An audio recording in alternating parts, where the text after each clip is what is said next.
Good afternoon, everybody. And thank you. I thank all the organizers for inviting me here today. So I have been asked to present the FDA experience with the immunotherapy products so far that we have seen.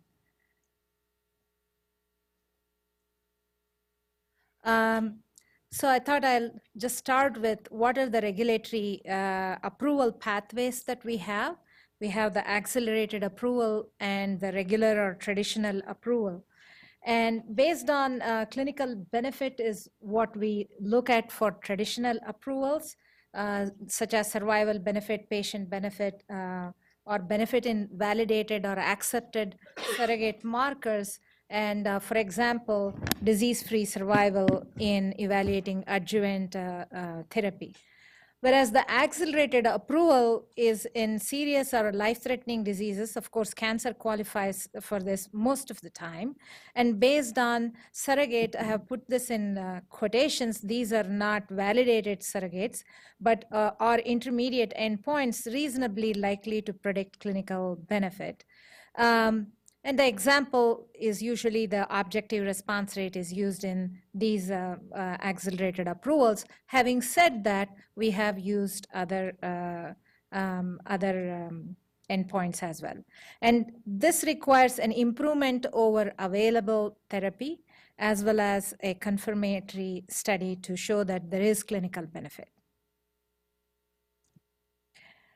So these are our recent approvals for the metastatic disease. So you can see we have been very busy. In March 2011, a regular approval was given to ipilimumab for the unresectable metastatic melanoma. And pembrolizumab was approved in September 2014 as an accelerated approval. And then it was given a regular approval in December 2015 for melanoma. And in October 2015, got an accelerated approval for non-small cell lung cancer for PD-L1 positive patients. And then nivolumab was first approved in December 2014 with an accelerated approval for melanoma. And then subsequently, in the last year, we have had several approvals. March, we gave a regular approval for the non-small cell lung cancer, squamous non-small cell lung cancer. And then in September, a regular approval as single agent in BRAF wild type for melanoma. And in January 2016, an accelerated approval for the combination with EP and accelerated approval in BRAF mutant melanoma. And in October 2015, metastatic non-small cell lung cancer. This is both squamous and non-squamous. And then in November, in RCC.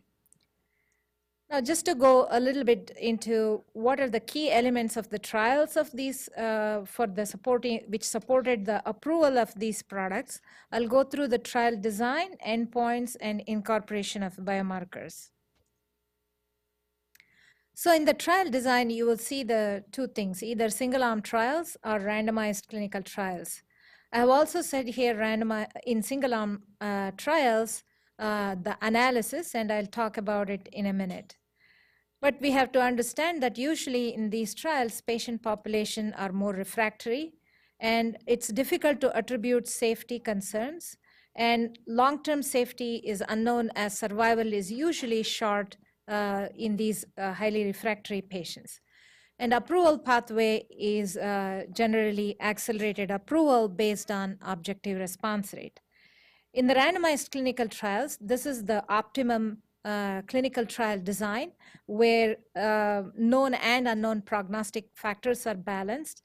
However, in this immunotherapy, we have to question whether we have the optimal dose, optimal length of follow-up. Many of the results are based on interim results where we have given approval and optimal length of treatment. Should you be treating till disease progression or stop earlier or beyond progression, and approval pathway accelerated or regular using the randomized studies. So for the metastatic melanoma, the accelerated approval portion of it, the It was a randomized study, but it was a dose-finding study of 1-to-1 with 2 milligrams per kg versus 10 milligrams per kg. And the primary endpoint was objective response rate, and the total sample size was 173 patients. The response rate was 24% in both doses, and the duration of response was also similar. So here, this was based on the response rate of 24%, which was durable as well.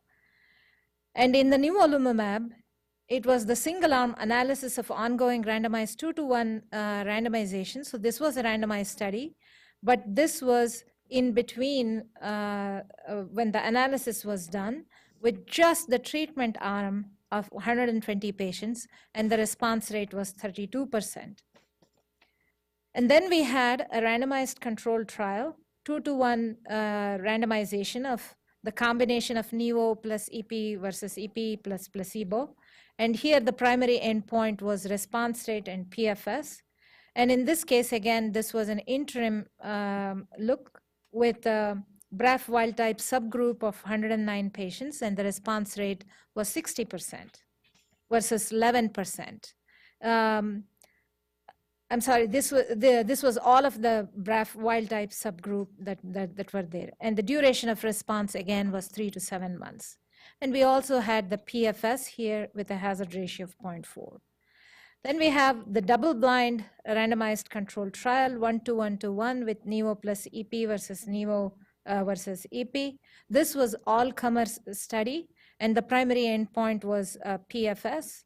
And this was based on PFS, and all these were accelerated approvals.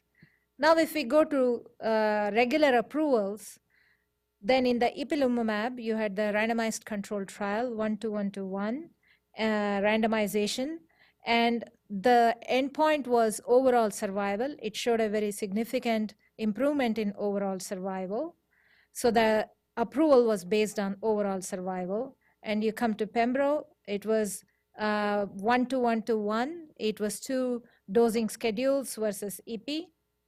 The primary endpoints were both PFS and OS, and it won on both of them. Both of them were significant.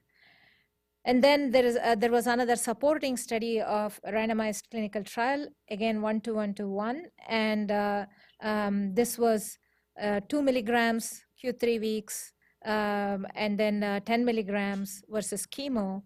And the primary endpoint was again PFS and OS. This was in all comers. And so here PFS was significant. The OS analysis at the interim did not meet the threshold that was there. But this was a supporting study. In the Nivo versus dacarbazine trial, this was in BRAF wild type only patients, in 418 patients. Overall survival was the primary endpoint, and it was significant.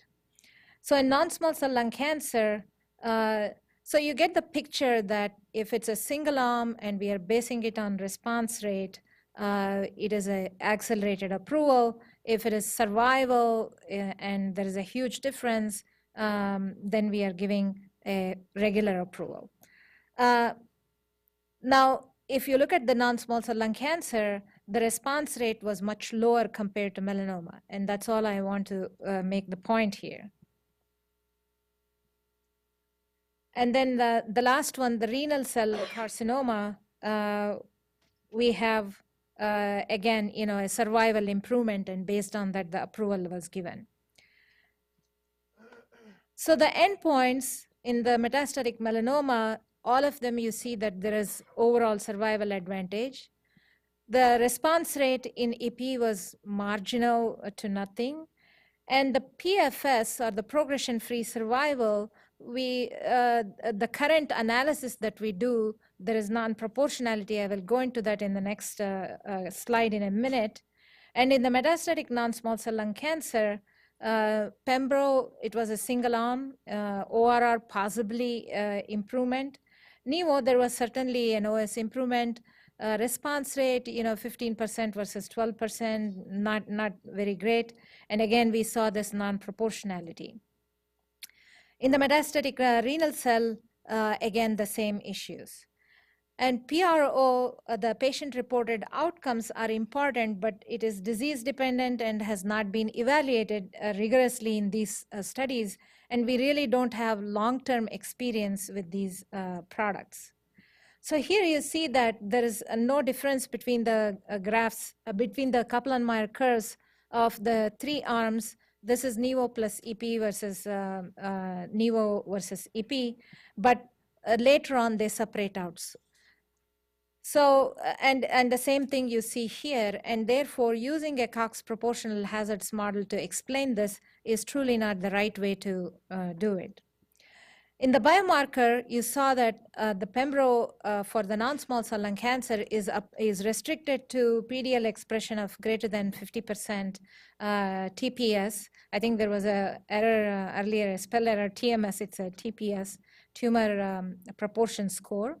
Restricted to this indication, where here we are applying that it has to be better than available treatment, and the response was much higher in this group. In the NIVO, it's not clear. The study itself was stratified by a 5% cutoff, but you saw that even with 1%, the less than 1%, you could argue whether the combination made a difference or not. No standard assay or threshold so far has been determined, and are there other biomarkers that we should be looking at? So the challenges going forward are what should be the primary endpoint?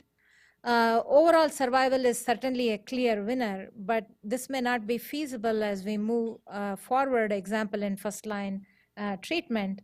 And PFS is the resist progression criteria the right one to use for these products? And in most cases, this proportional hazard assumption does not hold. So we have to think about alternative methods of how to accurately summarize the late separation of curves. And the response is also inconsistent. It's, in melanoma, we saw higher response rates, but in non-small cell lung cancer, not so much. And what other intermediate endpoints can be used? The length of follow-up, toxicity is different from chemotherapy. I think this has been repeated over and over again.